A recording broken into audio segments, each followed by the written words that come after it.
This is Dalton Castle, the Ring of Honor World Champion.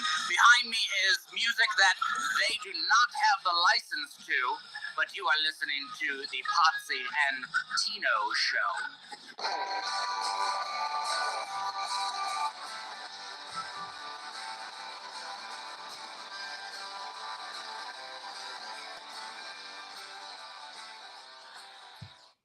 Ladies and gentlemen, boys and girls, children of all ages, the Pots and Pans Network brings to you its tag team champion of the world. Since I'm by myself, I am Rob Potsy Pochak. Tino Gray is currently playing and practicing with his band, so will be unable to attend at least early on. And unfortunately, I'm getting a text message right now.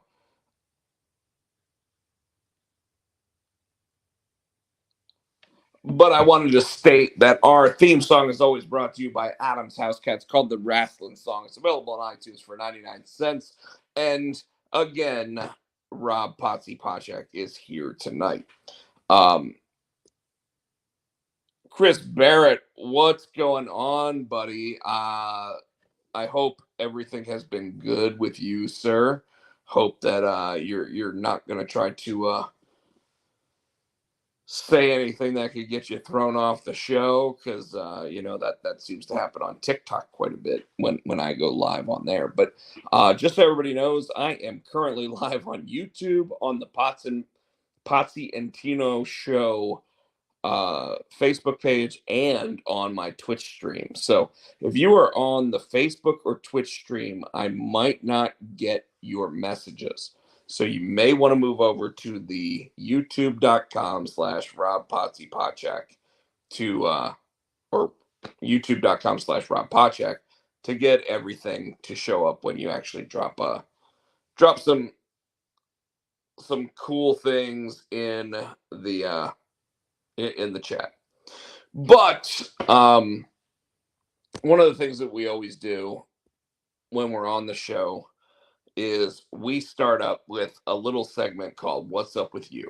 And I can go ahead and tell everybody right now, Tino Gray, my typical YouTube partner, I feel like I'm getting ready to sneeze. So I hate that feeling.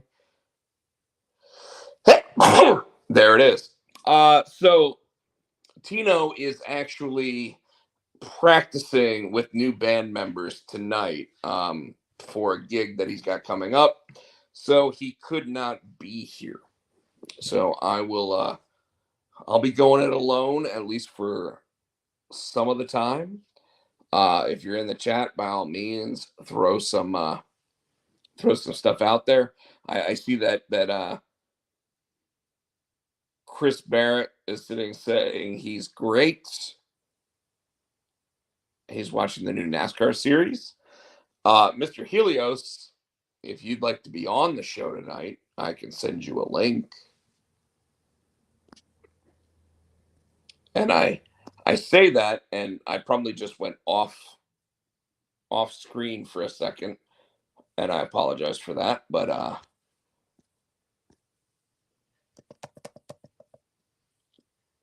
I'll be right back on there, I think.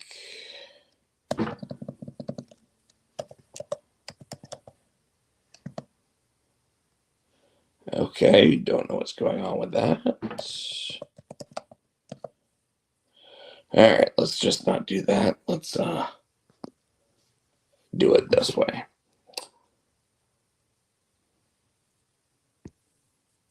He says he can't do it tonight anyway. So with that said, let's go ahead and get to talking about what's up with me.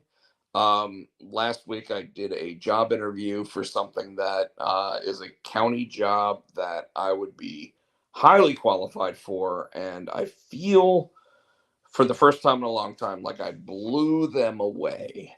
In fact, interestingly enough, the two different county jobs that I applied for, the first one that I applied for unfortunately required driving, and my driving record isn't exactly stellar. So because of that one didn't quite pan out. But the new one didn't say anything about driving record being required, so maybe there's a possibility that this one actually pans out. I feel like I really killed the interview, so hopefully everybody out there can help me by doing what they do. I'm not going to say a prayer or anything like that. I'm not a religious person, but maybe keep me in their thoughts and hope that it's something that can actually pan out. The other thing I've got coming up is that Zor number 2 is currently available to order at your local comic book shops, which is big and important. Um, Number 1, orders were decent.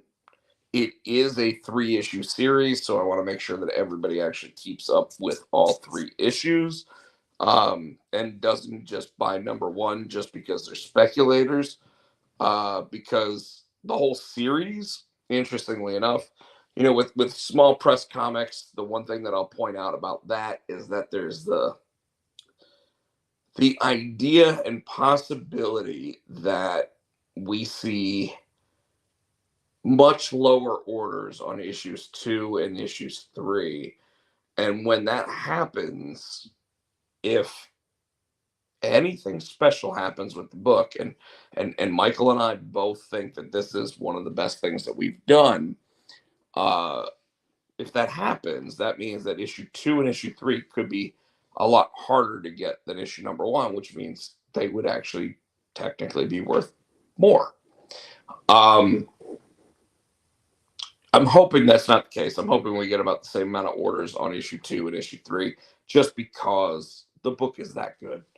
uh I've asked some premier artists to actually do some covers for it. So we'll see how that works out. Um, but interestingly, because issue 3, uh, the solicitations and everything are due for that next week, um,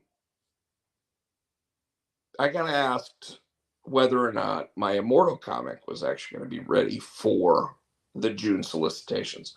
And the CEO and the publisher of Keen Spot, basically said to me, he goes, Rob, we don't have any number 1 issues coming out in June, so you got something in mind that could actually like come out. And the first issue of Immortal is pretty much done, but it needs to be lettered, which means it needs to be lettered and then edited from the lettering, and then it'll be ready. And I was like, I'm not sure I want to throw it out there yet to everybody.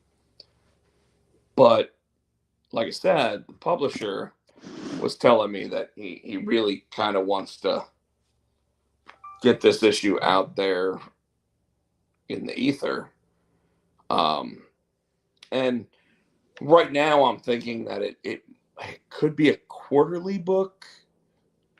I don't see it being an every other month like Zor is. I don't see it being every other month like Junior High Horrors was. But he's got this idea that we could get it out there, and honestly, I mean, it'd be 6 years almost to the moment that we actually published the first issue of the last series. So it kind of makes sense. And so I mentioned it to the artist Rob Nikolakakis, and he was like, I'm down for it. And so um I wrote it, he drew it, I colored it, he's lettering it now. We both have done covers for it, and I've asked the original artist of the series, Owen Genie, who has done 2 of the covers for Zor, and I also asked him to do a cover for Zor number 3.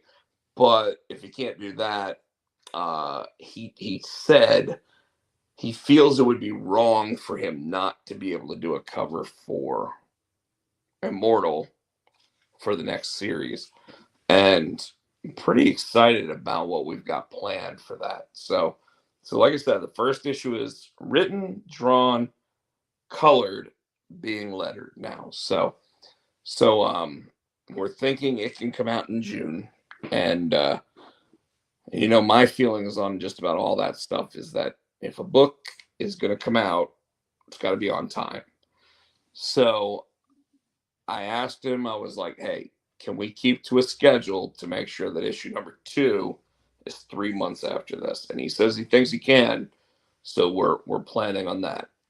Um, so yeah, so June might be a big month for me because it is the month that Heroes Con happens in Charlotte, North Carolina, which is probably the biggest comic convention that happens all year long. And I don't care what anybody says. You can say San Diego Comic Con, you can say New York Comic Con, you can say any of those things. But the truth is that Heroes Con is the one that's comic books specifically. So if we can get those 2 books out, the final issue of Zor and the first issue of Immortal at the same time, mind blown. I think we'll be in good shape. So that's really what I've got going on. Like I said, had a really good job interview happen this week. So lots of stuff happening, but a lot happened in the pro wrestling business, and I didn't even really get to watch all of like AEW or anything. So I'm not even sure how long we're going to be here tonight. We've already been on 10 minutes, just me talking about that stuff. I'd love to hear what Chris Barrett's been up to. I'd love to hear what Michael Turner's been up to. Joe Lowe, if he's in the audience, would love to hear what he's been up to. Everybody that is on the show typically or has been on the show in the past, if you're out there, would love to hear what's going on with you. If you I'm looking really quick at the Facebook page just to see if anything's going on there. Don't see anything there. So anyhow, I think it's time to jump into some of the stuff that's been going on. And I'm going to start, which if Tino does show up later, which this might be the shortest show that we've ever done. But I'm just going to jump right into the PLE, the premium live event of the Royal Rumble. And the reason why is because I think it had some, it really told the story of what's coming up based specifically on where the WWE is right now. I mean, if I just wanted to talk about the WWE stuff, like we only put on here the shows, but here's the facts. Last week was one of the biggest weeks that WWE has ever had. You had them announce a $5 billion deal with Netflix. You had them announce Dwayne "The Rock" Johnson receiving the rights to the name The Rock. So he can just go by The Rock now. He doesn't have to go by Dwayne "The Rock" Johnson. Doesn't have to get WWE approval for The Rock. He can literally sit there and say he is The Rock going forward. But he's also on the board of directors of TKO, which means he has a vote in everything that the WWE does, that TKO does, and that UFC does. So TKO obviously is the brand name that's above WWE, UFC. And since he's on the board of directors of TKO, he has a say in everything. Chris Barrett says that the Royal Rumble was a solid A. I'm going to get to that because I might agree with you. And I think that that's important because a lot of people said that there weren't enough surprises in the Royal Rumble to really set it apart from other ones. But I got to be honest with everybody. I didn't care about that. I cared specifically when it came to the men's Royal Rumble. I cared about who won. And now, after the fact, there seems to be some controversy about that. So I'm going to talk about that in just a second. But leading up to it, whew, leading up to the WWE Royal Rumble, we had a lot of crazy stuff going on. Friday, Vince McMahon removed himself from the TKO board of directors of the WWE. Now, we kind of talked about this on Thursday when the allegations came up, and that was when Tino and I were on the show before that. But shortly after we got off the air, there was a message that came out that said Slim Jim was pulling out as the sponsor of Royal Rumble. And if you looked at the poster for Royal Rumble, it just said WWE Royal Rumble. Normally, the poster actually shows WWE, the sponsor, and the name of the PLE. So with Slim Jim pulling out of the event, a lot of crazy shit happened. And you guys know me, I don't really mince words with this stuff. So let's go ahead and break it down. Ari Emanuel, who is the CEO and creator of Endeavor, which is the overall owner of WMA, which is a huge marketing agency to try to get um, projects off the ground into Hollywood. And what I say about it, so big agency, basically. WMA is a massive agency. In fact, at one point, I was represented by them and didn't even know it. Because my projects, being with KeenSpot, were represented by WMA. What that basically means is that a lot of times smaller companies have their projects basically just flattened and sat in like a booklet, and somebody could possibly pick that up and read it and go, oh shit, where did this come from? I think I want this one. But most times that isn't really the case. Snap into a Slim Jim, exactly, Mr. Helios. So some of the other stuff that they're involved in, Ari Emanuel, obviously, again, top of Endeavor. So you have WMA on this one side, and then on the other side, you had the UFC.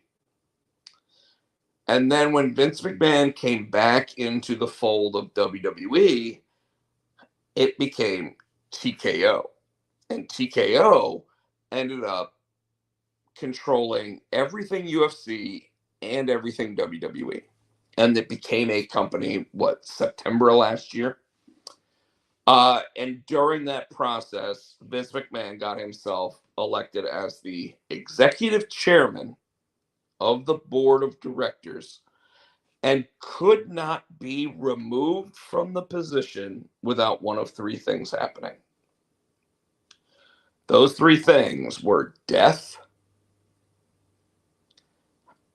retirement, and resignation. And on Friday, after Slim Jim pulled out as a sponsor, Vince McMahon posted stating that he was removing himself as executive chairman and resigning from the company. Does not mean that he does not own the 21% of shares of Endeavor that he owned. Although he did sell a bunch of those just like 2 months ago. Like, he's now a multi-billionaire from all this, by the way. What ended up happening with all that, though, is that after he sold all those shares and everything else, I see Chris Bear saying elected in quotes.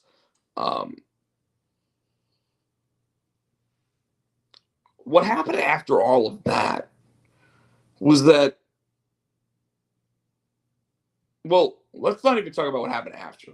Let's talk about those 3 ways that Vince McMahon could get removed: die, retire, resign. And let's talk about Ari Emanuel. Okay? Now, this is all opinion. I don't know anything for a fact. But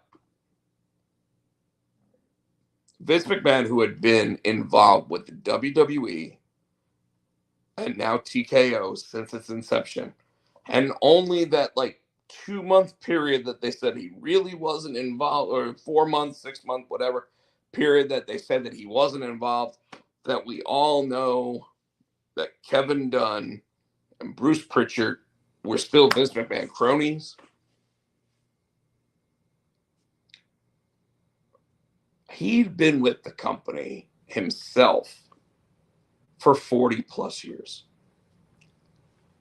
His dad, Vincent Kennedy McMahon, had been with the company for 30 years prior to that. When Vince McMahon, Friday of last week, announced he is no longer part of TKO, still owns the stock, but not on the board of directors or anything else, it legitimately meant that for the first time in over 70 years, 70 years, there is not a McMahon involved in WWE business. Capital Wrestling to WWF to the WWF to WWE, there is no longer a McMahon involved with it.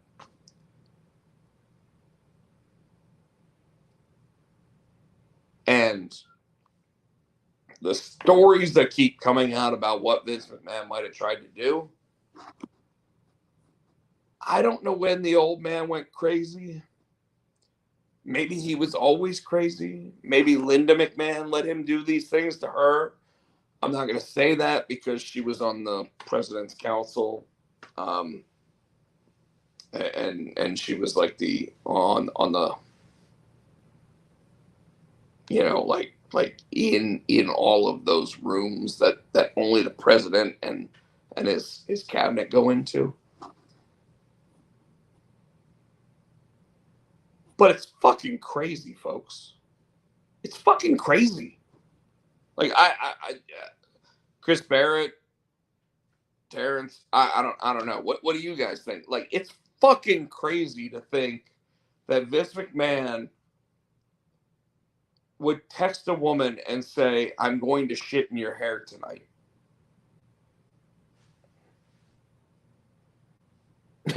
So you said they're vile. Yeah. A lot of people have actually talked about how Kevin Dunn, who had been with the company since the Hogan era, power, yeah, that Kevin Dunn dipped out right before all this came out. And Terrence, you and I talked about this multiple times. There's a possibility that TKO knew this stuff was going to come out, and that's why they announced Dwayne "The Rock" Johnson as part of the board of directors.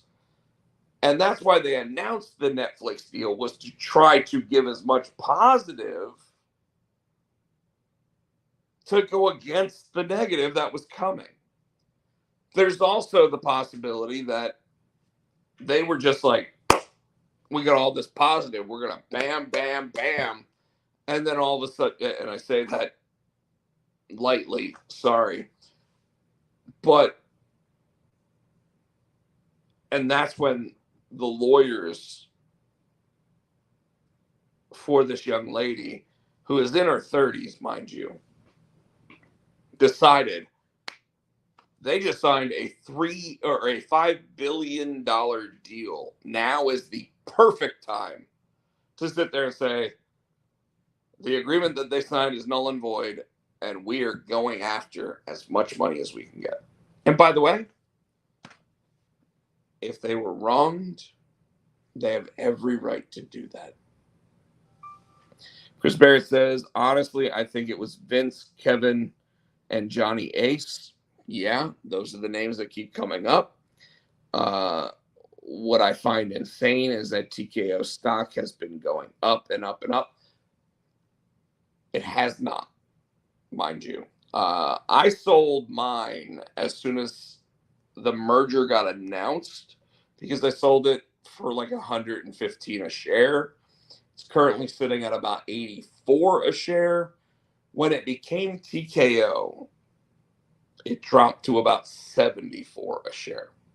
So it's not exactly the case. And sorry if I froze visually. It's because I've got the stream going on 3 different things, so I apologize for that. Hopefully you can hear me. Let me know you can hear me.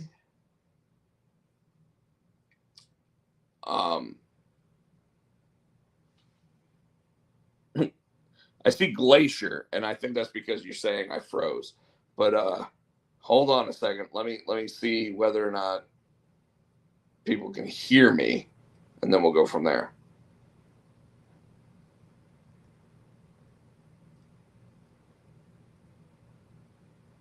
It might be TKO trying to stop me. Oh, okay.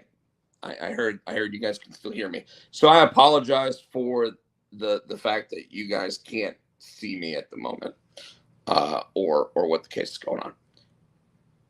It dropped when it became TKO, but since the Vince news, it dropped, and then the skyrocket was specifically because of the Netflix deal and because of The Rock becoming part of the company. Before the Vince McMahon news came out, Terrence and I had multiple conversations about how I thought TKO was going to go after the UFL. I thought they were going to try to buy it. I thought they were going to try to become the sole ownership of it, which meant that The Rock would still be on the board of directors for it and all this other stuff. And I don't know if that's still on the table at the moment, because maybe while he's on, and him being on the board of directors of TKO is a good thing for that business. It's probably a good thing for him too, but it's a good thing for the business specifically because it allows the business to show that it still has wholesome leadership, because while The Rock has gone through a divorce, we see that his business partner in almost every venture is his ex-wife. So that shows that he is willing to do business with everybody, including people that he's no longer associated in his day-to-day life with. Um, Although I think that technically he probably is still involved in day-to-day life with her, because she's co-owner of the UFL. She's also executive producer in all of his projects and everything else. Surprisingly, again, this Vince McMahon news is shocking. I mean, at this point, Jeff Jarrett's talked about it, Eric Bischoff's talked about it, Conrad Thompson's talked about it, Jim Cornette's talked about it. Jim Cornette, I don't normally go ahead and give him a plug here during our show or anything, but he's a funny motherfucker. So when you listen to him talk about it, It's it's pretty wild. Because remember, Jim Cornette has known Vince McMahon since the 80s. So he's known him for 40 plus years. So when he hears about Vince McMahon's crazy sexual escapades, he's mind boggled by it. And it's amazing to listen to. Jim Cornette, we'll talk about everything. Gotta love Jim Cornette. Yes, Chris Barrett, I 100% agree with that statement, except for the fact that, like, sometimes Jim Cornette just talks so that Jim Cornette can talk. And I don't know, maybe that's what I'm doing here tonight so far. But there's so much to unpack with this information. It's mind-boggling. It blows like gaskets left and right and everything else. And I'm sitting here like, when I asked people to come over for the Royal Rumble this year, the people that normally come over all of a sudden were like, yeah, I'm not watching it. And then suddenly I had 4 other people show up at my house to watch it because they were like, what the hell are they going to say about all this stuff? And you know what? Let's move on to it a little bit.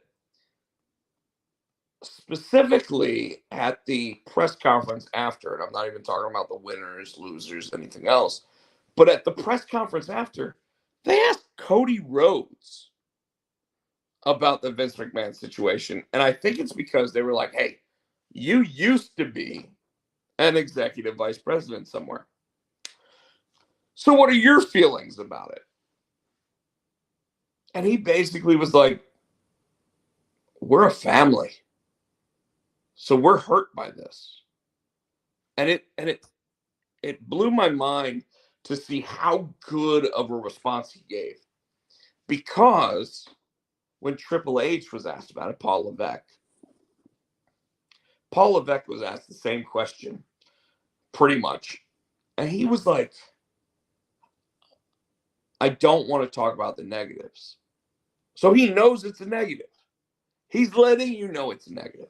And he took the response that you're supposed to take there, and he flat out said, we did better numbers this year. We got better numbers coming up. We got a better roster coming up. We got this, we got like 10 different things. And if you look online, they're all like, shame on you, Triple H, for not talking about it. What the fuck is the guy supposed to talk about? My father-in-law is a pervert. Is that what he's supposed to say? Like, you want your stock price to dip $50 out of the $100 that it's worth? My father-in-law is a pervert.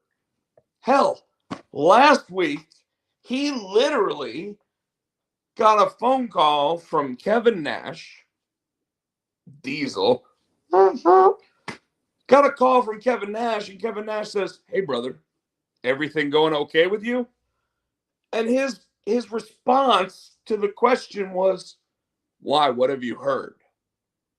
And the reason why it was why? What have you heard? Is because Kevin Nash sat there and said, well, I heard you might be going through a divorce.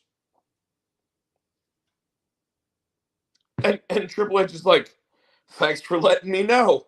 I'm sitting here at a daughter's soccer game with my 3 daughters and my wife sitting next to me, but I'm glad to know that you know I'm going through a divorce right now.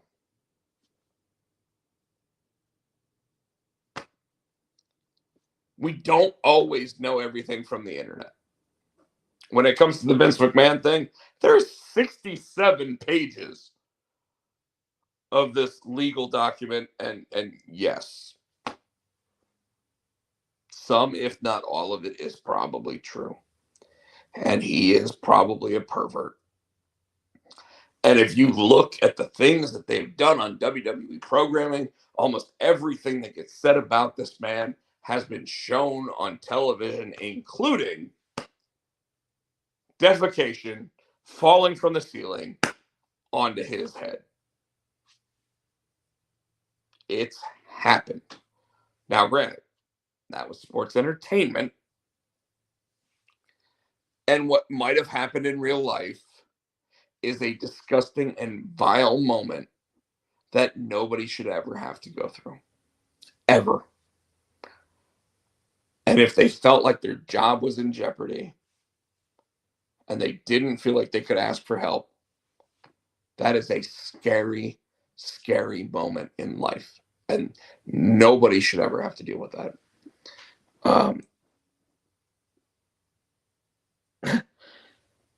Chris Barrett says we've known he's a pervert since the 80s. And I don't disagree. I know that when it comes down to it, Vince McMahon somehow beat the federal government when he went up against them, and the federal government has a 98% winning percentage. Nothing in this world has a 98% winning percentage when you come to talk about how often they go up in battle against something. And yet Vince McMahon somehow won against the federal government. And I haven't even started talking about pro wrestling. And I hate that because I love talking about pro wrestling. Chris Barrett actually said that the Royal Rumble was an A. I think it's amazing how Vince beat the U.S. government, but come on, he's a vile human. Yeah, 100%. But you know what? The ones that end up beating the U.S. government are vile human beings. Like, all right, I'm just gonna change the banner because I don't think that's the right banner for what's going on. I think we're just gonna sit there and say subscribe to the show. So here's the deal. There's a huge horror convention in Charlotte, North Carolina in February called Bad Monster Party, right? It has had the coolest of cool in terms of special guests.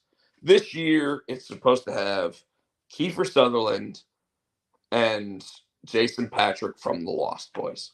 It's supposed to have Lou Diamond Phillips. It's supposed to have a bunch of different people. But you know who they just announced that all of a sudden has everybody freaking the fuck out? Kevin fucking Spacey. Kevin fucking Spacey was announced for this show. And when it got announced, people were like, whoa, holy shit, his first ever convention. This is amazing. And then people started to realize that Kevin Spacey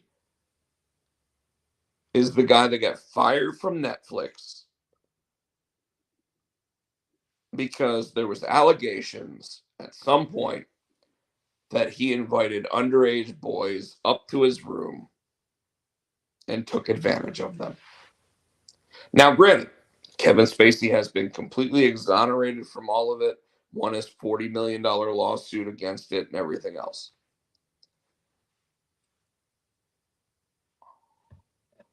I still can't watch a Kevin Spacey TV show or movie since those allegations came up.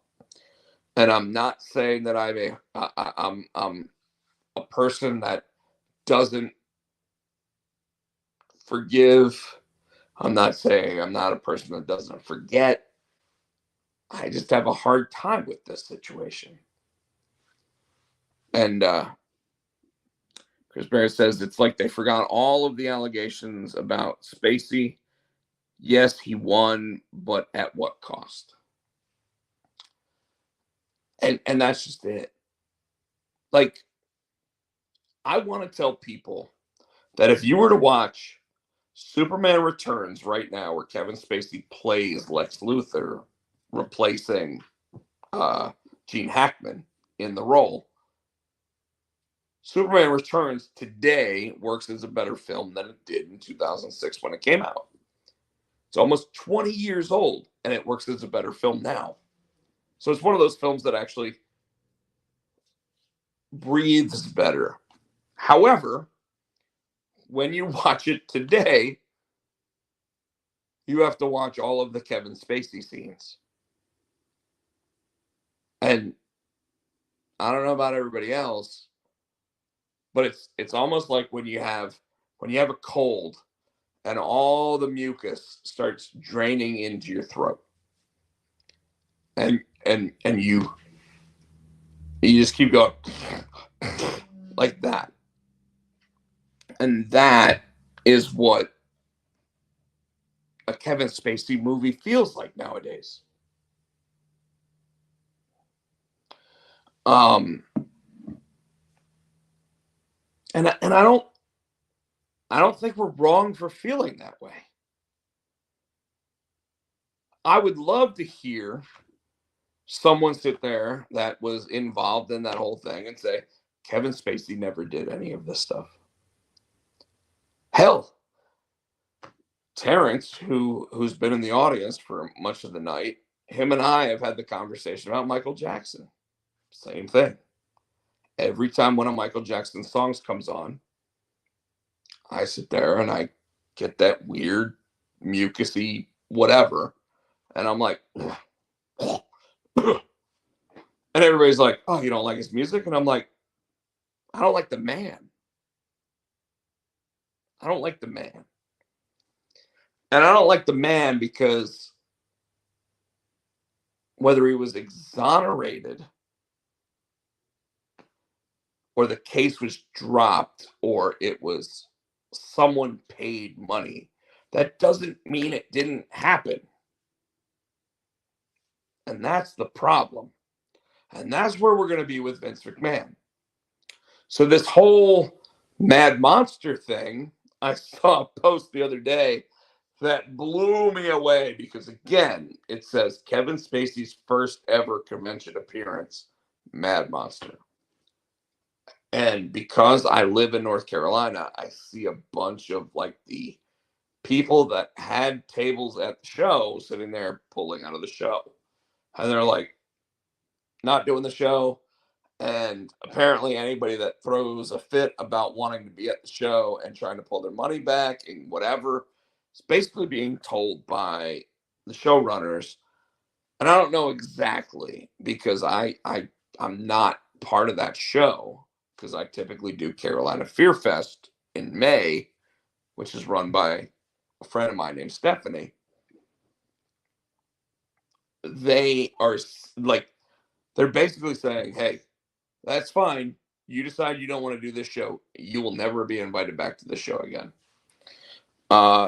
Chris Barrett, I'm gonna read your comment, but keep in mind if any of your comments are out of line, I'm gonna stop reading them. So it's like with Michael Jackson, people throw those allegations against him, then you hear from people who knew him and they say the exact opposite of those allegations, like Macaulay Culkin. Now, Macaulay Culkin, with him, all he can do is sit there and say, I was Michael's friend at this point. Because him sitting there saying, yeah, everybody that said shit about him is right, makes Macaulay Culkin seem like a heel. You can't do that at this point. And hell, he's probably paid enough money to sleep over Michael Jackson's house. And I'm just throwing this out there as a storyline idea. Probably paid enough to just sleep over at Michael Jackson's house that why would he ever say anything mean about him? Dude's career ended after the Home Alone movies. My Girl, whatever, but you know what I mean. So, anyways, the Kevin Spacey one is pretty crazy. Because, I mean, like, what I ended up seeing was somebody posting a picture that showed Jeffrey Epstein's first convention appearance was going to be at that same Mad Monster. And I just made the funny joke in the comments, is Vince McMahon going to be there too? Because I thought, hey, maybe you can get a picture of him shitting in your hair. Who knows? You know, whatever. Funny thing is, TKO, the WWE actually said, Rob, we want you to write the storylines for the programming. I'm taking the job, folks. I'm taking the job. You know, like, he's not there anymore. What I find weird about Vince McMahon not being included with all of this is that now when you read it, you hear anybody close to Vince McMahon is probably on their way out. And yet his son-in-law is in charge of the programming. And Shawn Michaels, who has a 40-year relationship with Vince McMahon, is in charge of their developmental brand. Do we think they're on their way out? Truth is, we think Kevin Dunn's on his way out. Because he is. Bruce Pritchard might be on his way out. But in July of 2022, when all these allegations started coming up, that's when Johnny Ace was out the door. So he's already gone. But there is one other name that keeps coming up. And it's not even a name that's actually mentioned in any of the documents. And it's a name that, when it would show up, would move the needle. But now,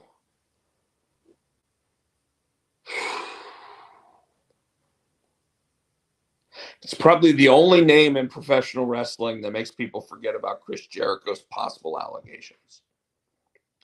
And that's Brock Lesnar. And I'm afraid of saying that name multiple times because it might show up at my door and come crashing through and actually like beat the shit out of me. But with Brock, multiple documents say that during the conversations of trying to get somebody who was in negotiations with UFC and WWE, this woman was put into the negotiations. And I don't know what to say to that. I don't know how to react to it. I don't know how to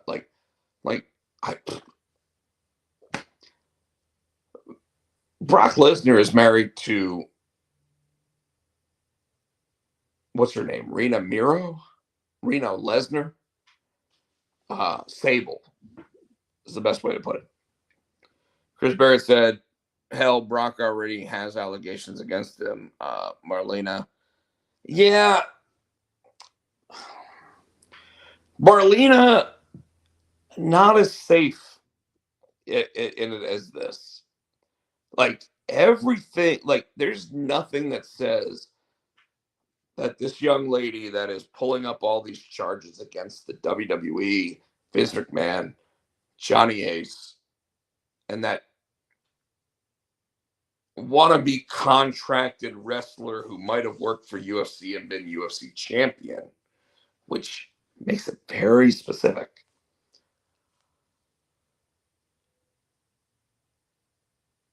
None of the things that she says makes anybody think that she's a former drug addict. And unfortunately, when it comes to Marlena, she is a recovering addict. And it's been well documented, to my knowledge. Not privy, don't know, just stating.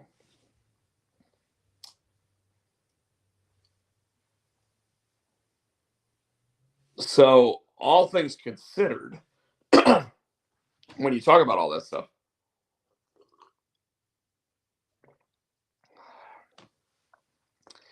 it makes this young lady's allegations much stronger in the court of public perception than previous people, because the other people could be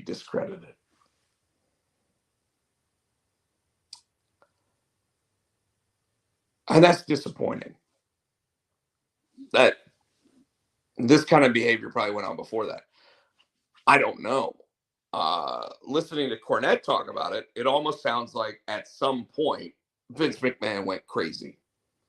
And when Vince McMahon went crazy, that's when he started doing all this weird shit.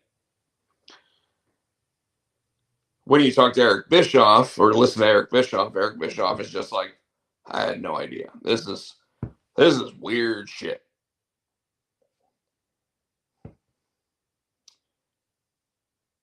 And these are people that worked with him for years.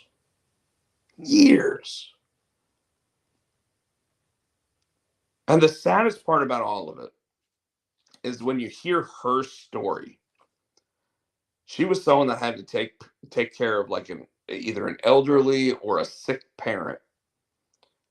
Couldn't make money.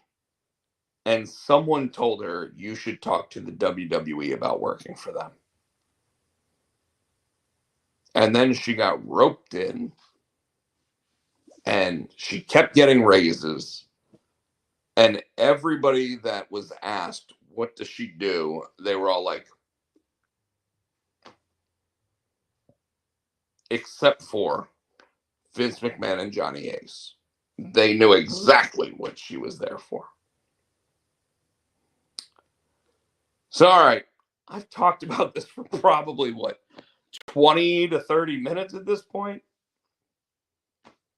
We haven't talked about the Royal Rumble. We haven't talked about the Monday Night Raw after. We haven't talked about CM Punk and what's going on with him. Unfortunately, I did not get to watch AEW last night, so yeah, I've talked about it too long at this point. 100% correct, Chris Barrett. Thank you. However, I think I made some really good points, and I think I made some really good statements in what I said. And I made the statements that people that just don't know should fucking make. I want to talk about the Royal Rumble. Hold on a second, folks. I gotta tell everybody that I got home okay.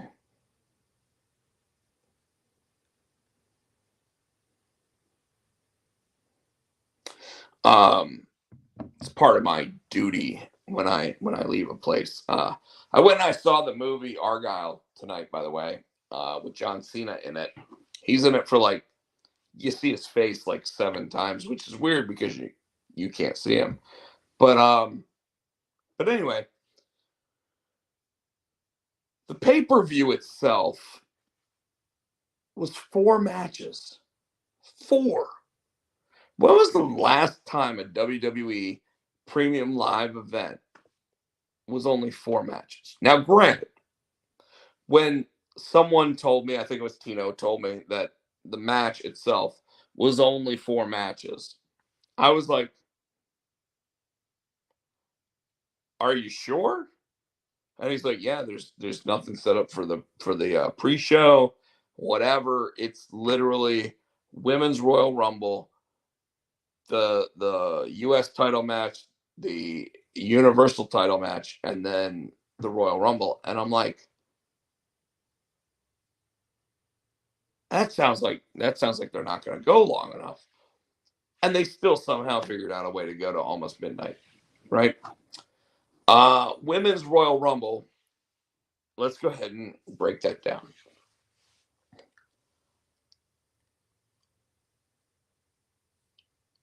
The number 2 entrant being Naomi was amazing. And a lot of people have been talking about how there was no reaction because they didn't recognize the wrestler's entrance music. And I'm going to tell you, it's a stadium. The very first time the WWE did WrestleMania in a stadium, I think was WrestleMania 25. Might have been 24, 23, whatever. I don't know. I know that Stone Cold Steve Austin went out there and said, I didn't hear shit So I just had to pretend that I was hearing the crowd. Tampa, I kind of feel with an open stadium, and I don't even think it was an open stadium, but with it being a stadium, you couldn't hear shit. Now I can tell you right now, 100%, WWE is going to take that knowledge and they're going to make sure that in Perth, Australia at 5 a.m. on a Saturday morning, they are going to make sure you can hear that son of a bitch. And of course, WrestleMania, same thing. Money in the Bank in France, Germany. I think it's France for that. Money in the Bank in France, same thing. They are going to make sure that those 50,000 people that are chanting and everything else can be heard. It's not going to be pumping sound in. It's just going to be, they're going to figure out a way to make sure that you hear the actual sound. And unfortunately with the Royal Rumble in Tampa, I don't think you heard it. And I think that that's going to be a huge change. But you did hear Naomi and you heard her music, because when she got in the ring and they showed her face, she was in fucking tears. And she was in fucking tears because she never wanted to leave. But she had to.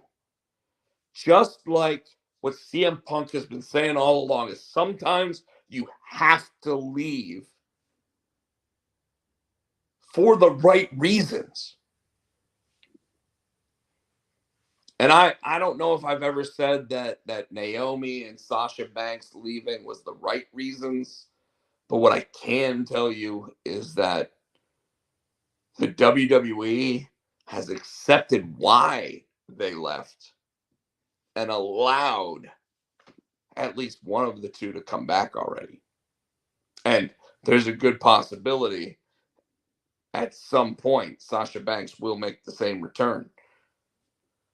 I tend to think she's a little too injury prone, so I think that the WWE doesn't want to offer the same money that they offer some of these other people, but they had to have offered CM Punk good money to come back. Obviously, we know what happened with him. Liv Morgan is number 30 in the Rumble. We had Jade Cargill actually make her WWE debut, actual physical in-ring debut at the Royal Rumble. And the scene that said a lot to me there is this. And Chris Barrett, anybody else in the audience, you guys can chime in on this. When Bianca Belair had Liv Morgan, number 30, up above her head,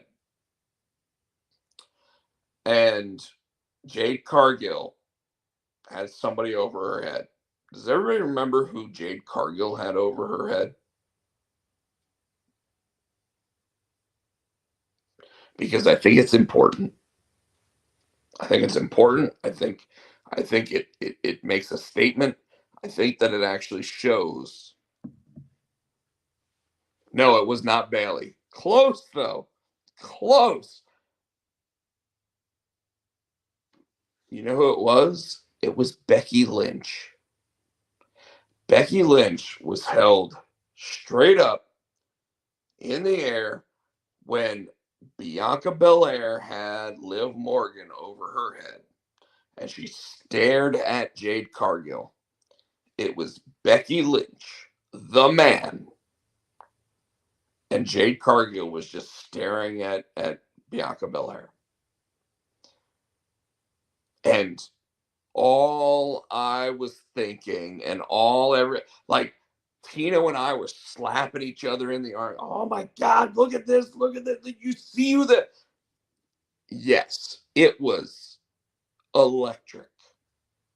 Interestingly enough, rumor is Jade Cargill is going to be on Monday Night Raw. Bianca Belair is on SmackDown. How do you get the two of them against each other? Who knows? Um, Winner of the match ends up being Bailey, and it's a long time coming. Bailey literally has been the workhorse of the women's division, except for that year plus that she was out with injury, since she was in NXT.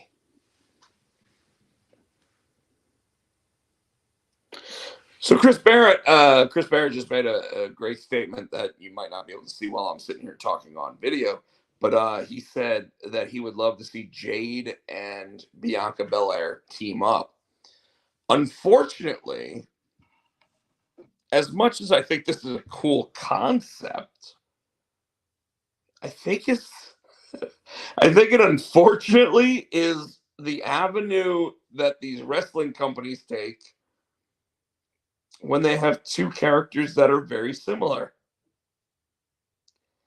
AEW does it, WWE does it. Like, I hate it. I hate it. Like, specifically, Grayson Waller, Austin Theory. Suddenly they're a tag team. Why? Well, we don't really have anything for. Fuck you.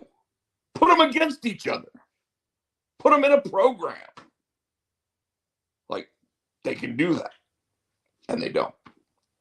And unfortunately, it happens too often. Braun Breaker and Baron Corbin. Now, granted, they've probably said some of the funniest lines besides R-Truth that I've heard in anything.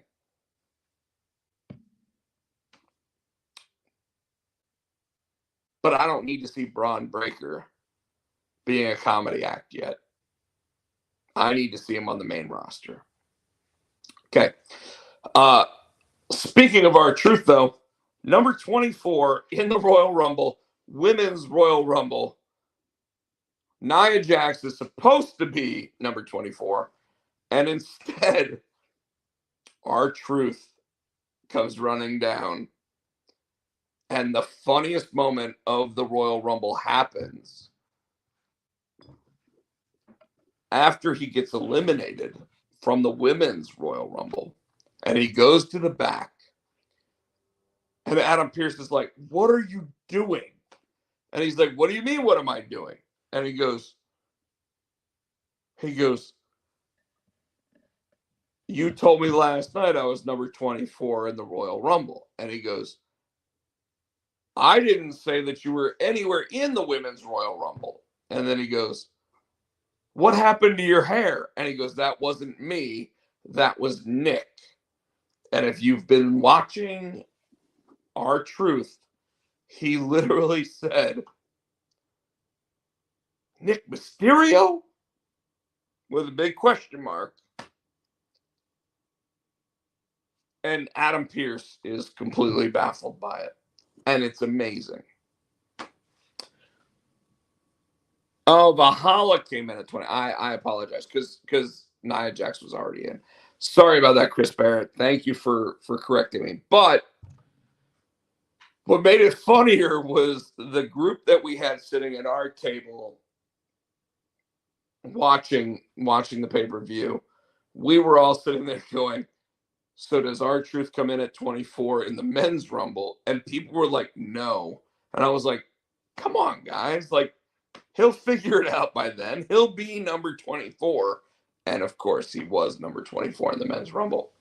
But the final three, I know it was Liv Morgan, who was in the final two last year. Was it Jade? I think it was Jade. And then Bailey knocked them both out and got the win, if I remember correctly. And again, I want to say that it was exactly what you've probably wanted long term for a while. Liv, Jade, Bailey. Yes. Okay. Thank you. Thank you. And it was nice to see Liv Morgan She came in at number 30. She got a nice little pop. She was wearing a Christina Aguilera inspired outfit. She's been exonerated from her DUI, and she made a nice little showing there. Probably show up on SmackDown this Friday. But I mean, she was number 2 last year. Lasted all the way to the end. This time she lasts all the way to the end, even though she was number 30. So it's a nice little push. Second match of the night was kind of surprising to me, and you guys can all chime in if you want to, but it was the Universal Championship match between Roman Reigns, LA Knight, AJ Styles, and Randy Orton. Now, a couple weeks ago, it looked like Randy Orton showed Roman Reigns the contract, and it looked like something might have been placed in the contract that meant that no bloodline member could get involved. That obviously was not the case of the match. It seemed like LA Knight was super over. And unfortunately, at the beginning of the match, I said the only person that Triple H is going to have eat this pin if Roman Reigns wins, and I expected Roman Reigns to win, is going to be AJ Styles. And the reason why is because Randy's too soon back, and LA Knight, if I had to guess, is expected to go against Logan Paul at WrestleMania. And we've talked about this on the show. I think a lot of people feel that I'm pretty accurate with that statement. And I'm a little disappointed by it because AJ Styles deserves better. And putting him on the same show as Roman Reigns means he's never going to get that win. And now it looks like he's fighting against his own teammates. So who knows what's going on with him? Like Friday night, the Good Brothers and I guess the OC, if you will, sit there and say, "We got your back," and then they don't show up to help him out at all during the Royal Rumble. Like, did you really have his back?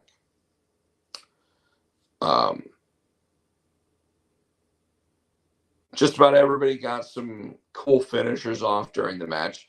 I don't think I could be wrong. I don't think AJ did. I think Randy got 3 RKOs. There might have been a phenomenal forearm somewhere. Actually, no, he did. If I remember correctly, he did actually get the Styles Clash off, but never during that match, especially where it was placed on the card, did I think that Roman Reigns was losing the match, and it was very disappointing. It would have been more interesting if Damian Priest had walked down and sat at commentary with his Senior Money in the Bank. That would have made it much more interesting to me. Maybe you guys agree, maybe you don't. I don't know. The fact is, would have made it more interesting. What I did find interesting is that the Logan Paul versus Kevin Owens singles match for the United States Championship went on after Roman Reigns' match. So Roman Reigns had like a throwaway match, it felt like.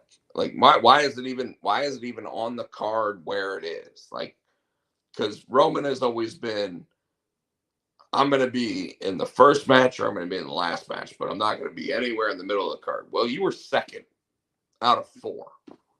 So you were in probably the worst spot out of everything. Ask any second child, that's typically how it is. So So the Logan Paul versus Kevin Owens match. Come to find out after the match is over that Kevin Owens went through this entire match with a fractured foot. I'm going to be honest with everybody right now when I say that I would love, and I mean this, I would love to see Kevin Owens on the Logan Paul Impulsive show and talk about that and have them speak about it as regular people rather than because John Cena was on there this week. John Cena actually got to meet Jake Paul, and apparently on his drive-by show or whatever it's called, John Cena had Logan Paul on that.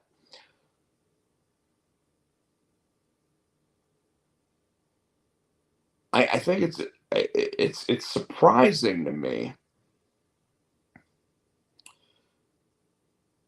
Like Kevin Owens didn't miss a step, which is funny when you talk about a fractured foot, right? Fractured leg, whatever. Like I want to say it was in his foot specifically, which apparently happened during his match against Santos Escobar.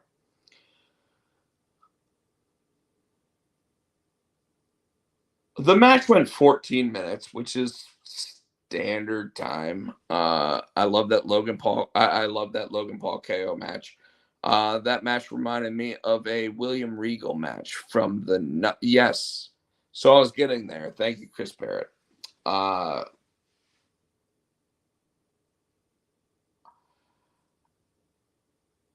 they pulled the old school like Logan Paul's going to cheat to win. Austin Theory and Grayson Waller came running out to set the distraction as well as give brass knuckles to Logan Paul. And they did that, and it was straight out of like Genius and Mr. Perfect and Ric Flair days of WWF. Like like that's where it felt like it was from. Which, by the way, a lot of people don't know this, so I'm just going to go ahead and throw this out there. A lot of people don't realize that Logan Paul is a second generation professional wrestler because his dad wrestled for the AWA. So when people talk about how he's getting it and how he understands it and he understands psychology and he understands the crowd noise and it, he does. And it's because he's from this. Not to mention, his brother fights MMA and boxing and whatever, and he does it too. But at the same time, like, this dude has no problem being in front of 50,000 people. And I got to be honest with you, I've hosted panels at San Diego Comic-Con. I've I've been in front of 1,000 people and had to explain like how to do something. And yet I still get nervous when I do certain things. Like I host 2 weekly trivia games currently. And when I do it, like I get nervous. And I get nervous like it's simple when I get nervous. It's dumb stuff. It's am I going to say this word correctly or whatever. But at the same time, like you guys obviously have seen me on here. I can talk. I sit there, I speak my mind. Um from time to time I do sit there and throw a little in there. I say so all the time. I know it, but it's one of those things where like I'm a pretty good public speaker. The first time I ever got into a professional wrestling ring, I had a referee jersey on, a referee sweater, shirt, whatever you want to call it. And I almost fell getting into the ring. I didn't practice it enough. I didn't get ready for it enough. And I probably should have taken a couple bumps just to get myself ready. But instead, I was like, I've been watching this shit forever. I can just do this. And I fucked it up. I was supposed to fast count, and I regular 3 counted. And if it wasn't for Victoria, who should be in the WWE Hall of Fame this year, if it wasn't for her,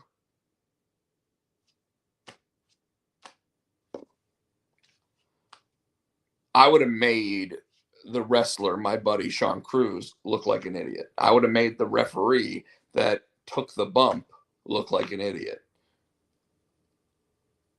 So the fact that Logan Paul has done things like make sure that Rey Mysterio didn't end up as a paraplegic, to make sure that this match ended the way that it was supposed to, the fact that like he is able to gain the like just get the crowd to look at him if Kevin Owens needs an extra minute because his fucking foot hurts, blows my mind that he's only been doing it for a year and a half.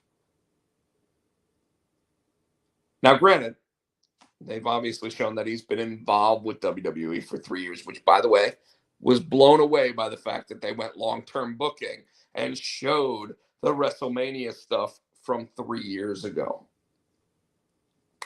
Chef's kiss was totally a mark of genius there. But let's be honest, folks. Did anybody expect him to be where he's at? And he maintained the title. And by the way, this is probably the best booking decision that Triple H has made on a championship match since taking over 100% of the WWE in terms of booking. Doing the old school, the one guy was supposed to have the brass knucks, the other guy used them, disqualification, the referee saw it.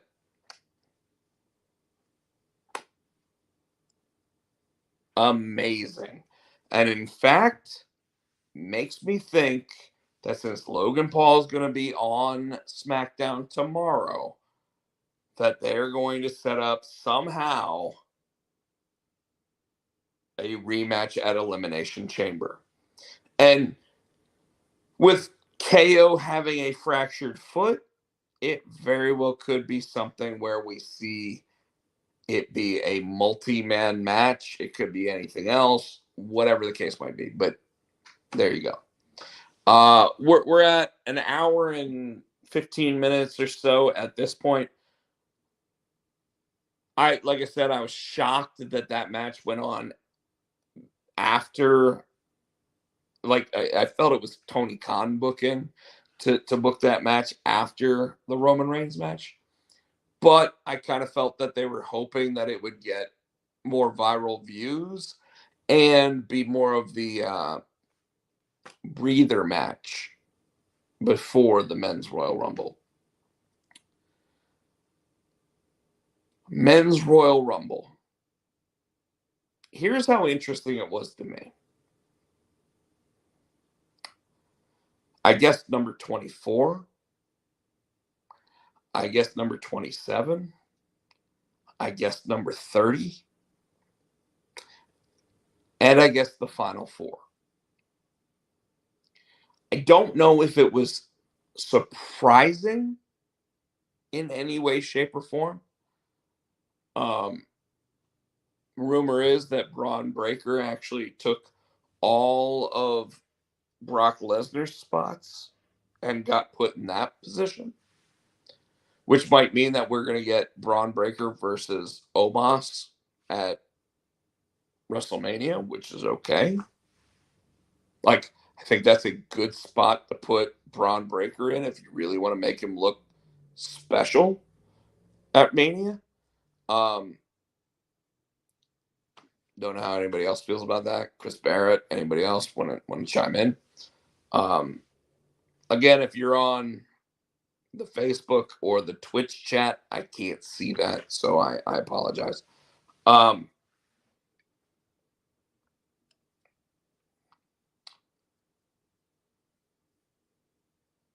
The final four. Well, first of all, number 24 was R-Truth, which when he came down, he saw JD McDonough, who had just gotten speared by Braun Breaker, and he threw JD McDonough into the ring. JD McDonough lasted longer than Santino Marella, but only by like 2 seconds, like 4 total seconds out of the ring. Great. R-Truth goes in, and two of the best Royal Rumble moments that I think I've ever seen happen during that. Omos has to win sometime, though. Yeah, no, agreed. And I hope he actually joins Bobby Lashley's group now that he's not feuding with Lashley. And if you noticed, his outfit kind of looked like that white, gold, and black outfit that the what do they call them? The Primal, the Premier, the whatever it's called. But his outfit kind of looked like the Bobby Lashley group outfit. But R-Truth at one point during this match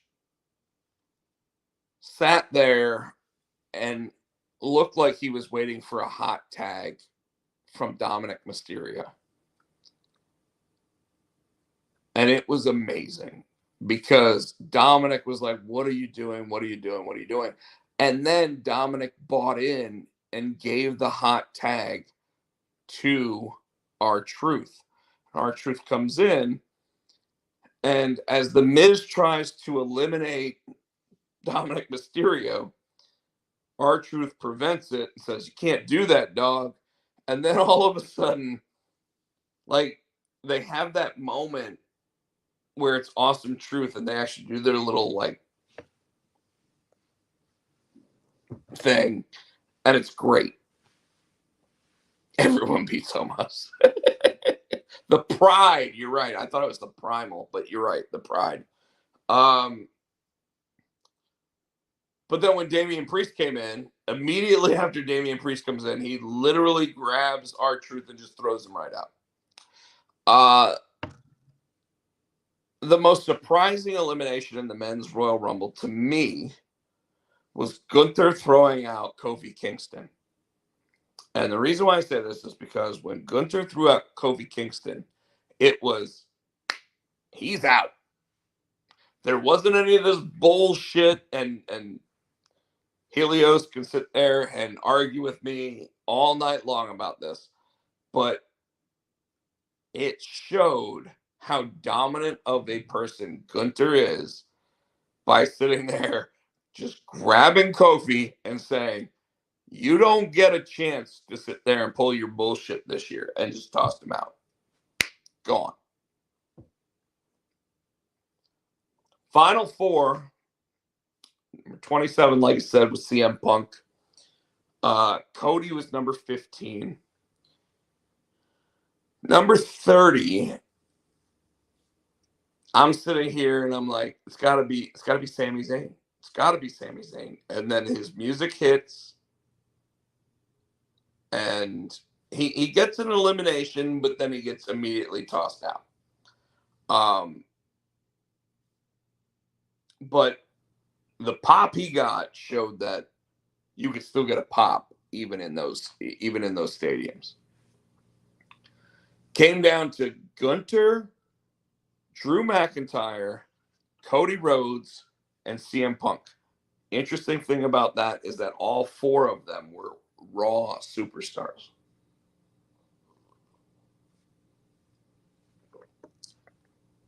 Reason why I say it's interesting is because the rumor all along was if Cody Rhodes wins, he's going against Roman Reigns on SmackDown.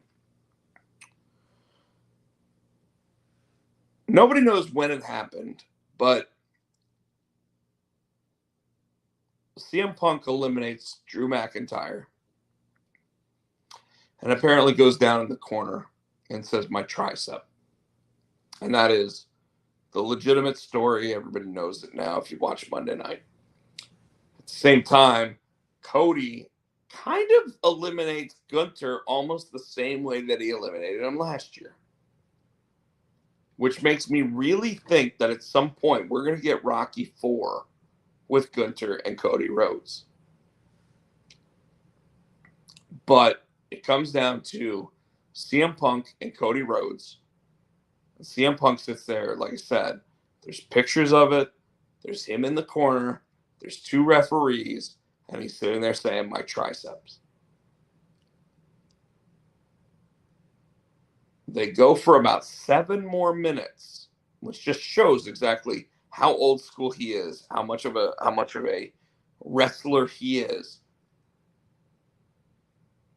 And he pulls the most heel thing that a babyface can do when he says, I didn't come back after 10 years to lose to Dusty's kid.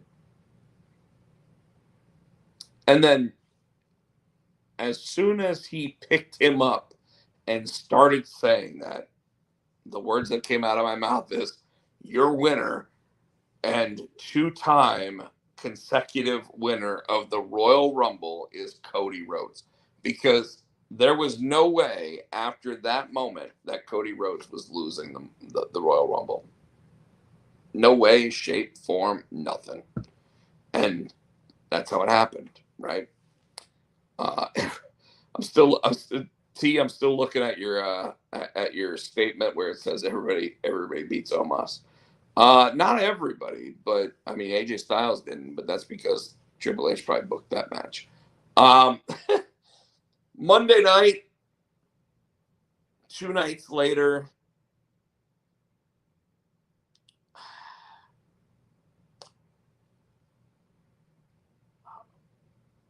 it starts with CM Punk and Drew McIntyre in the ring. And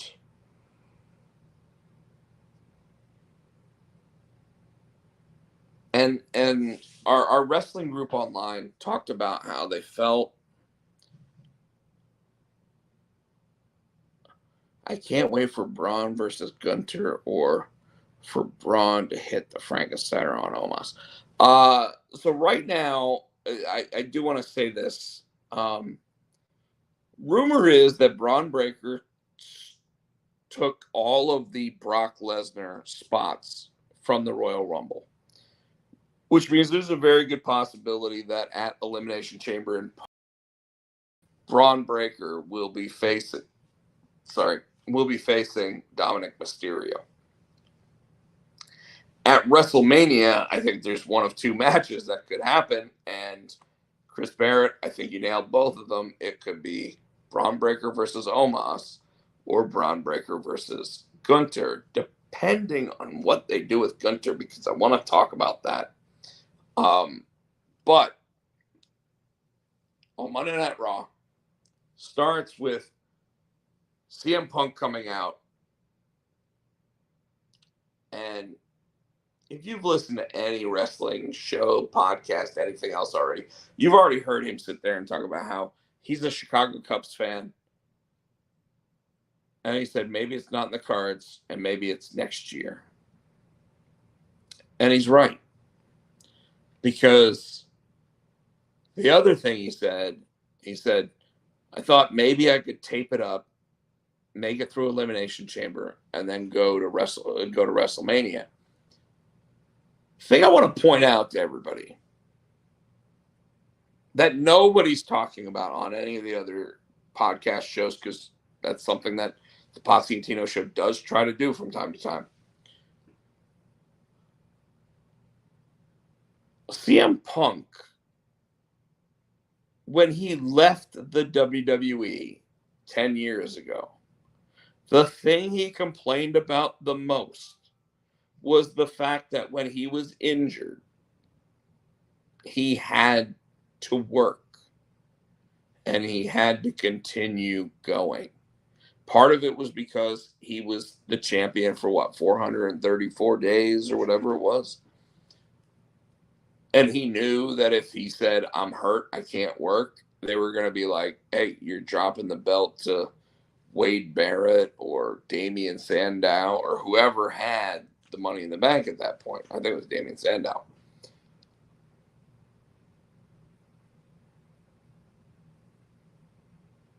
Now he comes back after 10 years and he legitimately says, I wanted to tape it up.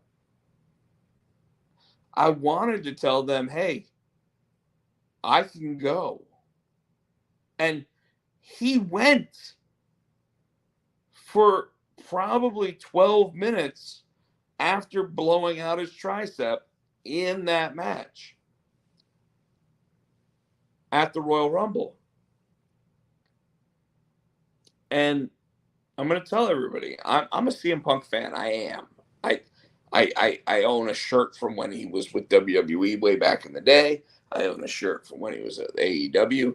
I told myself I'm not buying a shirt from his WWE return specifically because I don't expect him to last long. And not because I expect him to get fired, but unfortunately because I expect him to get injured. Some of the good news here is this. The tricep injury that he has is the opposite tricep from the one he injured the last time. I don't know who he used as his doctors the last time, but you know that the WWE has the best doctors in the world. Dr. James Andrews, Dr. whomever, whatever. Like, they always go to the best. And since it happened in the ring, it's 100% covered by WWE. Same time, he's 45 years old. So I'll say this. Having your left tricep rip off and then your right tricep rip off and having to have them reattached surgically. The left one is probably something that like a 38-year-old has now. That right one that just got torn probably feels like a 70-year-old. When it gets finally reattached, when it gets everything put together, when he rehabs it, when he does all that, it's probably going to be put back again like a 38-year-old. What I mean by that is that's just going to hurt. But it's probably going to be stronger than it was when he decided to come back to pro wrestling. And a lot of people aren't thinking about that, but that's probably the truth. Sad thing is that it puts him in a Sasha Banks in WWE feel, which means I came back to WWE to main event WrestleMania, and now he might never get to.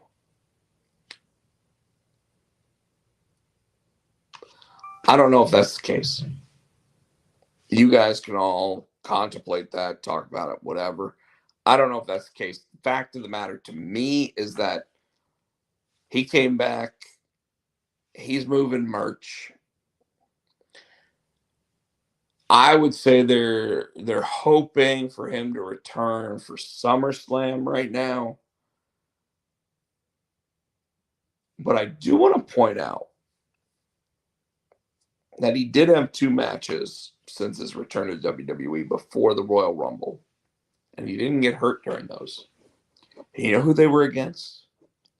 Dominic Mysterio. And you know who Randy Orton's first match back after his 18-month injury was against? After his Survivor Series match? Dominic Mysterio. There are people that they put you against because they're safe.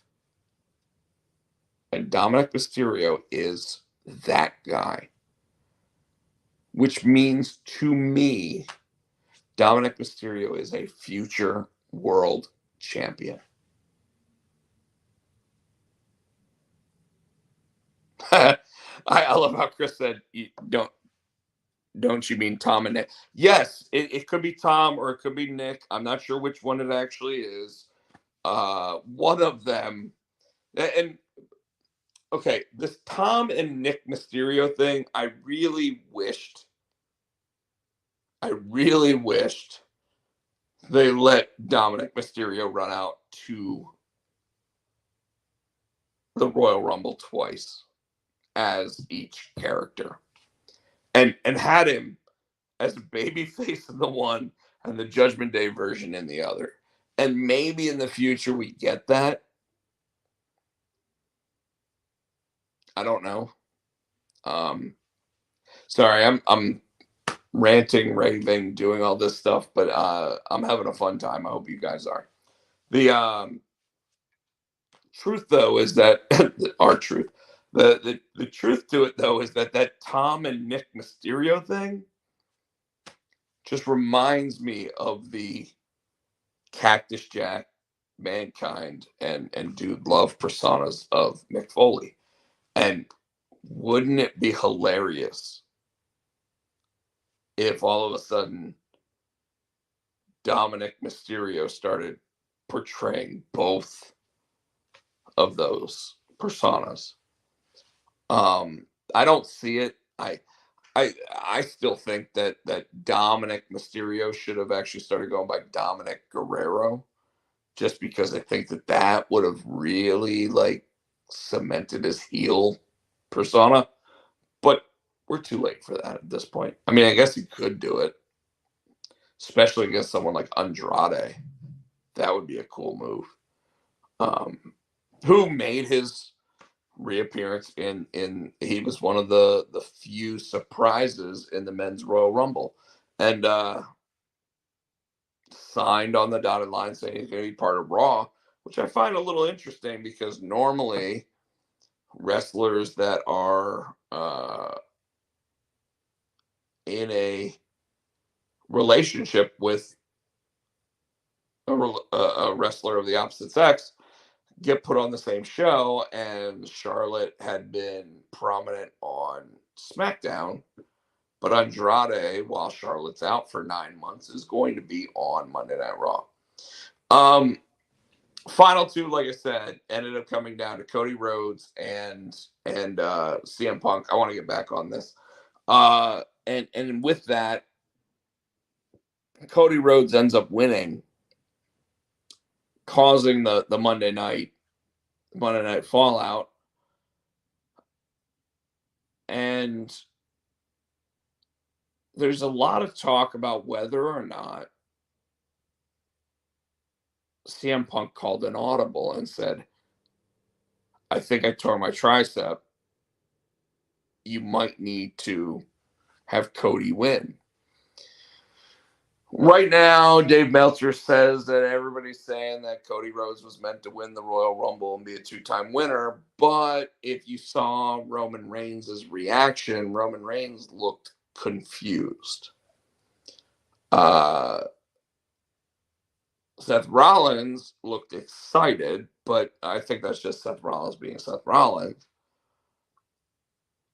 And of course, like I said, CM Punk in the ring actually said, I think I tore my tricep. CM Punk comes out Monday night, has the moment, and Drew McIntyre comes out. And I don't know how anybody else feels, but I think this characterization of Drew McIntyre is probably the best work he's ever done in his entire career. And yet the guy is sitting there like, I'm not signed to a contract after WrestleMania, so who cares?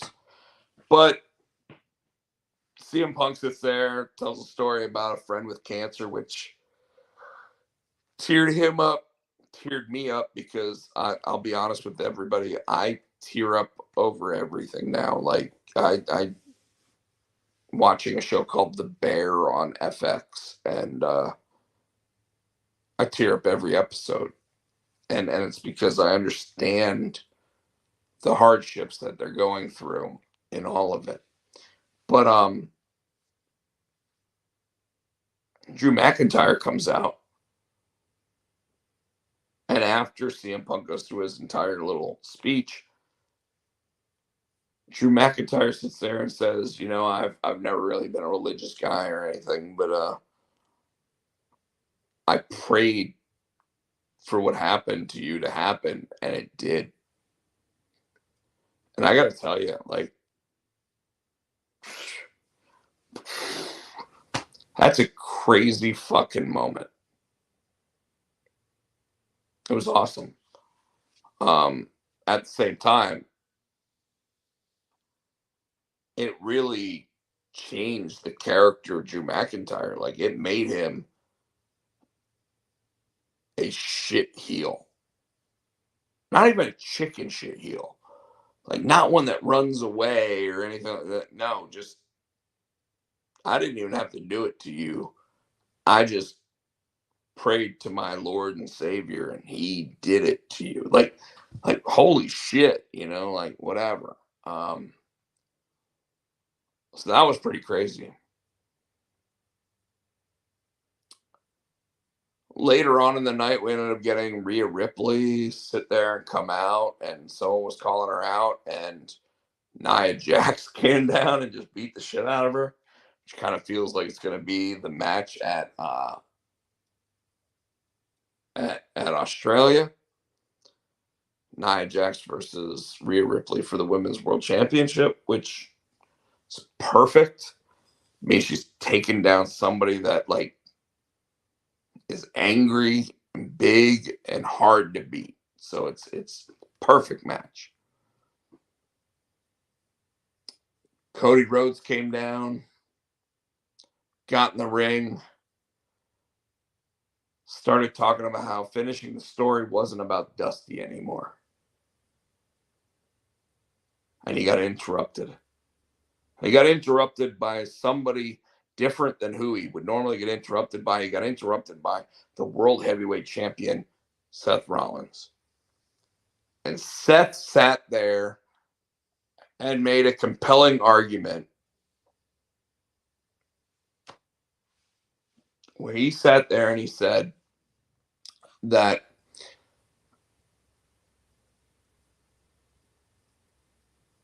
Cody should go after his belt because it's not the championship that only gets defended once every 6 months. It's not the championship that the person that defends it isn't even a worthy champion.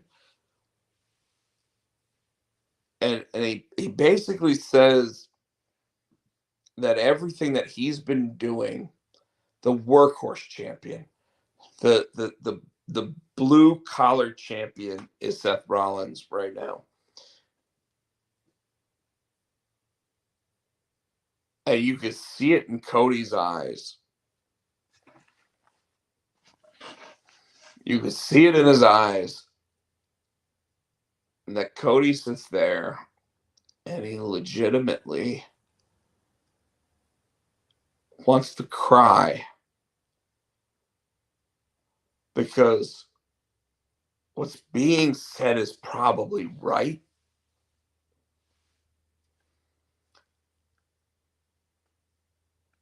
But the championship that he needs to go after is the other one. And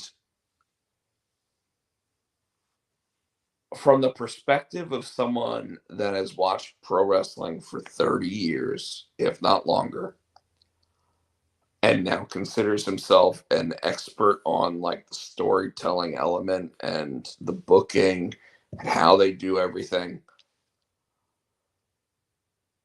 they might not consider me such, but I've been in the ring. So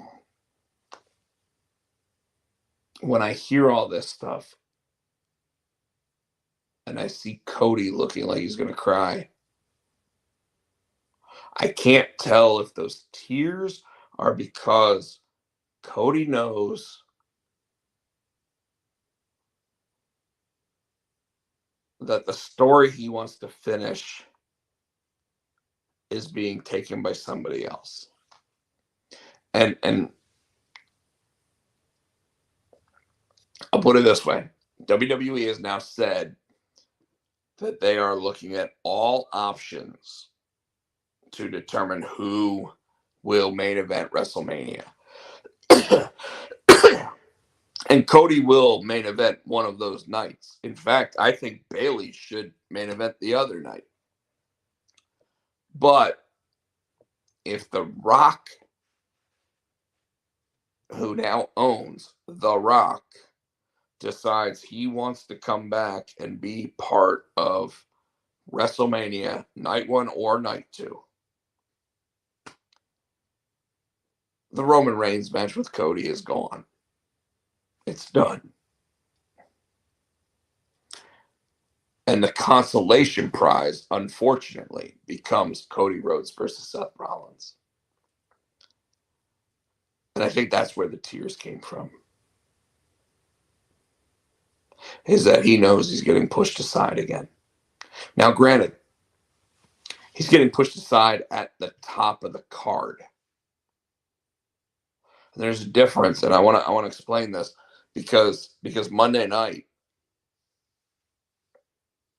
during that CM Punk and Drew McIntyre exchange, Drew McIntyre started beating down CM Punk, who did try to throw a forearm with his bad tricep, which we all know is a bad move, right?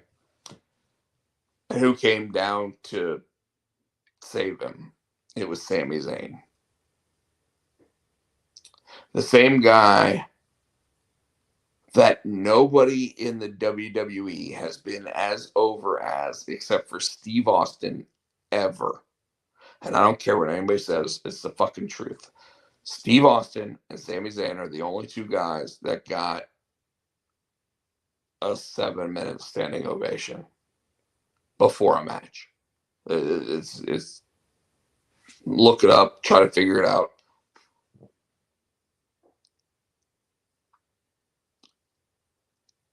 And my biggest problem with WWE booking right now is I don't care if you book Sami Zayn in the main event, but at some fucking time he's got to win one. He's got to win a fucking main event. You can Drew McIntyre might not even be there after April, and yet he cleanly beats Sami Zayn. Give me a fucking break.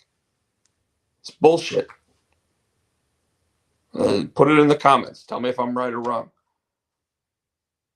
But Sami Zayn went from the hottest thing the WWE has had since Steve Austin and squandered it. Roman isn't a real champion. He defends the strap once a year, and yet, well, 4 times a year probably. But I think we're going to see him a little bit more between now and WrestleMania. But you're 100% right. Yeah, Chris Barrett, I agree on that one. As I said, folks, I didn't watch AEW, so I don't even want to try to talk about it. I do know that the Jericho Cruise happened this past weekend. I wonder if Vince McMahon was on it. I'm just saying that because I know that Chris Jericho has similar shit going on. But no one seems to be, ever since the Vince McMahon news came out, no one seems to care about the Jericho news. So we'll leave it there and we'll leave it at that. I wanted to say something about either a show or something. Oh, yes. So I before I head out of here, like Tino and I like to talk about different shows that we've been watching or whatever. And been watching the show called The Bear. It's on FX or it's on Hulu. And it's got the guy that played Kerry Von Erich in um, the Iron Claw in it. And if you haven't watched it, Jordan Grace from TNA in the Royal Rumble at number 5 in the Women's Rumble put on an amazing show. And what I loved was when she got eliminated, she said, "That's not all to expect from at This Is TNA." And that's because that is the new Twitter handle or X handle of TNA Wrestling. So she is not a WWE wrestler, and she broke the mold just like Mickie James did a year ago. And I love the fact that they did that. So, Chris Barrett, thank you for bringing that up. Um, Chris Barrett saying Chris Jericho and Vince McMahon shared a suite. I don't even want to know about that. But for anybody that has not watched The Bear, I've been trying to put it into words what the show actually does. It's one of those shows where they don't really explain how they got to the situation they're in until like later in the season. But like John Bernthal, the Punisher, or Shane from Walking Dead, plays a restaurant owner that kills himself while being on medication, whether or not it's, yeah, I mean, it could be coke, it could be whatever, but they say that he was taking medication. Um, and the guy, like I said, the guy that plays Kerry Von Erich in The Iron Claw is the main character, and he is the brother of John Bernthal's character. He plays a guy named Carmen, if you will. Um, Barazzi or Barazzo, which they call the Bear. He was so mad at his brother because his brother wouldn't let him work at his restaurant that he decided he was going to go out and become the best chef that he could. And he started working in New York City, and he actually got to the point where he was working in the best restaurant in New York City. And when he was there, I think it was Joel McHale played the role of the chef that was above him and told him that he was nothing, told him he was dirt, told him that he was what, all like it's so like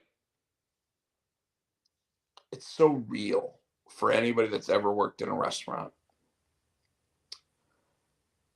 And I know this because I've only put 4 years in at like a sandwich shop. But when I was at the sandwich shop, we had a guy named Joey that worked for us that went to the Culinary Institute and literally would tell us stories about how like people would throw knives at him and shit. And it just freaked us out. And we were like, well, you don't have to worry about that. We're never gonna be there. We're never gonna do any of that stuff. And I wanna talk about how upsetting this show is to me. And not because the show is bad. The show's amazing. Like it's incredible. Like I'm getting ready to start the second season as soon as I go off the air tonight. But I've talked at length outside of here about something called emotional intelligence and how oftentimes you see retail management and you see restaurant management and you see these people that rise through the ranks and have low emotional intelligence. They might have extremely high intelligence and yet be completely fucking stupid in other areas. Um, and this show shows that. Like when each character has a mental breakdown, instead of being able to keep it calm, cool, and collected and improve the stuff around them. Like in the first couple episodes, there's a character named Sydney who literally wanted to be a sous chef, which means she wants to be like the secondary chef underneath the main chef. And she came in as like, I'm just gonna work here. I'm not even gonna get paid. And then she's finally like, hey, am I ever gonna get paid? And they finally start paying her. And he actually and Carmi finally gives her like the ability to make money and tells her, hey, this is your position. You're now like overseeing the different people in the place, right? And she can't get through to a woman that's been working at the same place for like 20 years, and they're literally having this like mental collapse between the two of them. And at some point, the older woman finally brings over a thing of mashed potatoes and says, chef, do you want to try this? And she goes, yes. And they all call each other chef because that's a sign of respect. And Sydney grabs a spoon and she eats some of the mashed potatoes and she goes, they're perfect. And the other woman's like, I thought you were going to tell me that they were shit. And she's like, no, they're great. Like, let's start putting them on the on the dishes. And this is like episode 7, but like episode 1 through 6, these two characters could not communicate, even though the young girl was sitting there trying to help the older woman who's been there for 20 years. It's a constant bickering back and forth. And in fact, there was a moment before she sits there and tells her that the potatoes are perfect, that the old woman messes up the potatoes and has to pour it down the drain. And when she comes back, there's already the potatoes being perfected on the stove. And she's like, why did you do that? And the young Sydney sits there and looks at her and goes, I didn't have time to wait for your bullshit. I needed this to be right. And she walks away. And this is after she'd been dealing with her bullshit for 6 episodes. And the old woman just sits there and she's like, but then when she actually brings it all over and she goes, chef, I want you to try this. She tries it and she keeps calling her Jeff. She doesn't call her chef. She calls her Jeff. I think it's because she says that she's Colombian or something, but everybody knows she's just fucking with them. And Sydney sits there and she tries it and she says, it's perfect.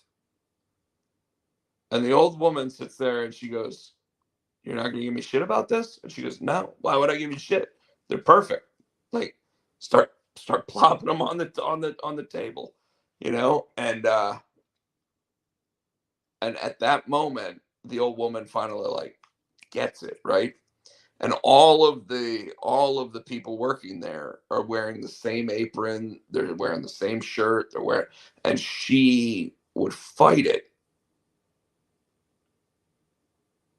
until that moment. And it like but immediately after she got that recognition and she decided she wanted to wear like the apron like everybody else, Carmi sits there and has an emotional intelligence breakdown where he sits there and can't cope with changes going on that Sydney wants to do that, by the way, would have helped the restaurant if they were set up properly. And the show blows your mind. Chris Barrett, love you, brother. Have a great night. Sorry, I went on a tangent. I'm getting ready to hop off of here myself. Can't believe I've gone 2 hours, actually. But the show, like I said, the dude is dealing with his brother who passed away, killed himself, did all this stuff, whatever. And in the final episode of the first season, he gets a note from his passed away brother, and it basically is a recipe for how to make family spaghetti. And I'm not gonna say anything else about it, just because like it's one of those things where like I get really emotional about different things. So I'm getting emotional about it right now. So I'm just gonna let it go. But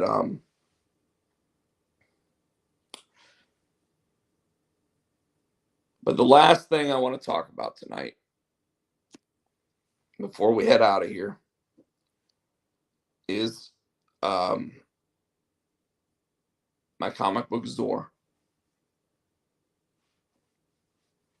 And I want to thank everybody that went into their comic book shop and actually ordered a copy of it.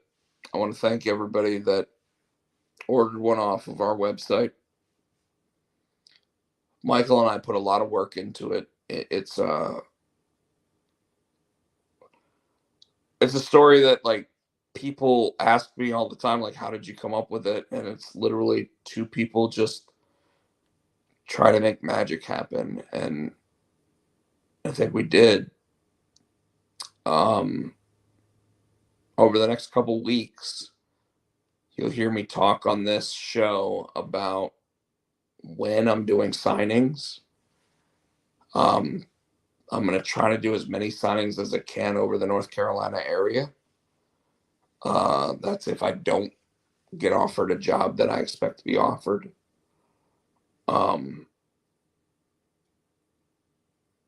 But expect a Wednesday signing at an Ultimate Comics shop at least. Expect a Saturday signing at a Dragon's Lair in Fayetteville. I'm going to try to do at least one at a Sailfish out in either Winston-Salem or Greensboro. And I'm even going to talk to the people over at Heroes Aren't Hard to Find in Charlotte. And I'm going to try to really maximize what we can do in the North Carolina area with it. Otherwise, everyone, I want to tell you how much it means to me that you guys actually stuck with me for 2 hours. I, I, I thought this was going to be over in like 45 minutes just because like I was going to talk too fast or whatever. You guys mean the world to me. And doing this, like I could have just not done it tonight, but I wanted to do it for all of us. I thought there was a lot of pro wrestling news that needed to be talked about, but I thought I owed it to you. So, obviously Tino couldn't be here tonight. No big deal. Like we got through. We nailed it. But hopefully we will be back next week. If we're not, let me go ahead and say Tino's stuff is SE Tino on Instagram, HootieFan91 on Twitter, right here on YouTube, where youtube.com/Rob Pochak. We're Potsy and Tino on Twitter. I'm also at Rob Pochak, at Pochak on Twitter, at Rob Pochak on Instagram, at Rob Potsy Pochak on Instagram. And then on TikTok and even Snapchat, I'm at Rob Potsy Pochak. So I want to thank Adam's House Cat once again, always, for allowing us to use the Wrestling song. Clayton King allowing us to use that. He's the man. But yeah, if you haven't checked out The Bear, it's a tough watch, but I think you'll love it. I'm also watching Homeland from Showtime, and of course, The Irrational came back this week, which I was going to talk to Tino a little bit about tonight, but he's not here. With that said, let's go ahead and call it a night. We're already over the 2-hour mark. Thank you so much, everybody. I really appreciate everybody that chimed in the comments. Love you all, and look forward to next week. All right. With that said, let's go ahead and play the outro.